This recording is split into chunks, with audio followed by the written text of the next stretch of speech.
It was the first week of June, 1920, and we were traveling in our Model T Ford. Father with us, 4 children. Mitchell is in the south part of Wheeler County, and in those days, well isolated from the rest of the world. The Middle Oregon Baptist Association of Landmark Baptist Churches was meeting that week, and many other preachers were there, with whom my father was a close friend.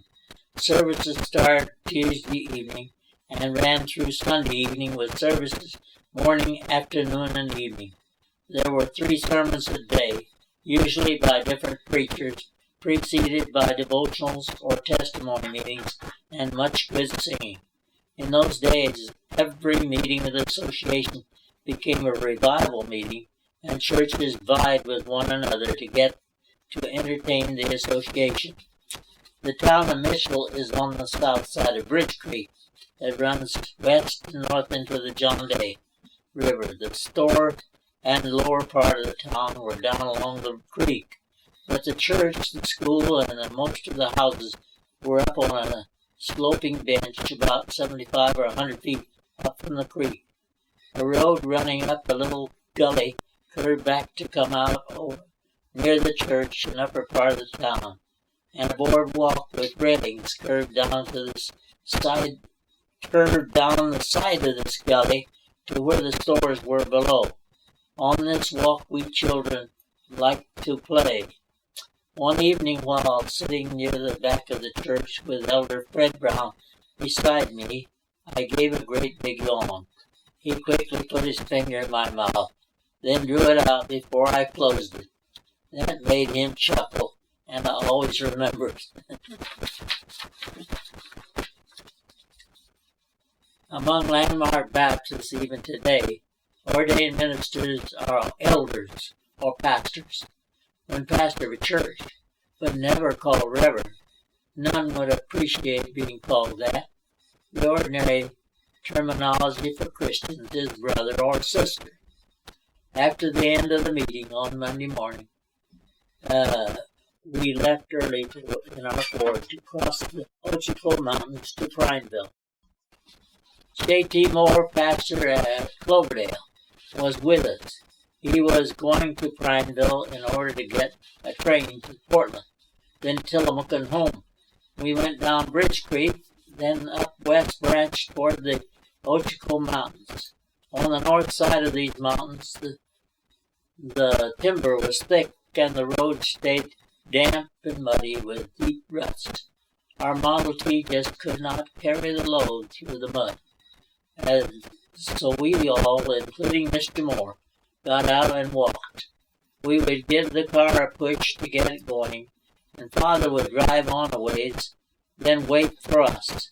Again we would give the car a push to get it started, then we all tramped through the mud to where he waited for us. And this way, after 3 or 4 hours, we reached the summit. Then we all got in the car to ride the rest of the way to Prineville, where we were given a kind welcome in the home of Mr. and Mrs. Oliver Powell. He was, I believe, a grandson of Joab Powell, famous pioneer preacher of Oregon. That evening at the Powells, Mr. Moore stood at the outside hydrant, washing the mud out of his low Oxford shoes. The next morning we took Pastor Moore down to the railway station to catch the train. It was a small, old-fashioned railway car with an engine protruding from the front, and was called the Galloping Goose. We watched a man crank up the engine, then they slowly took off down the tracks, 20 miles on the Prineville Railroad to Prineville Junction, where passengers would catch a real passenger train from Bend to Portland. That same morning we took off south in our Ford, crossing the Crooked River on a bridge and climbing up onto the high desert country, following dim roads or paths. We kept on south through juniper and scrub pine trees separated by grassy spaces. We passed by the foot of Glass Mountain, where Rocks of obsidian lay all about. Sometimes we would come to a gate of barbed wire, and I would get out and open it and close it behind the car. Late in the afternoon, we saw what Father had been looking for, a rock fortress standing up out of the wilderness called Fort Rock. This rock is a natural fort with a large open space inside and only one entrance. We knew that from there it was only a few more miles to Silver Lake, our destination for that day. In Silver Lake lived two Baptist preachers, friends of ours, Elder G.W. Reynolds and Elder C.A. Waterhouse. In Silver Lake was also a good, active Baptist church.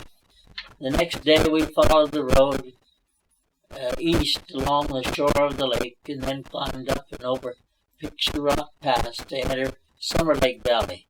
Summer Lake, fed by the small streams from mountains to the west, by a small river from the south, and large springs in the north, had no outlet and was strongly alkali. The road south along the west side, we were told, was terrible, and we were therefore not planning to take it. We were strongly advised to go down the east side. When we got past the north end of the lake, we found the east side was smooth as a concrete pavement. The alkali mud had dried hard, and it was perfectly smooth. Their Father let the car go at full speed, 30 or 40 miles an hour, and soon we were down to Paisley at the south end of the lake. At Paisley we got something to eat, then continued on south to where the road went up out of that valley to the higher country north of Lake View. Before entering the town, we passed the hot springs and then saw another one south of town.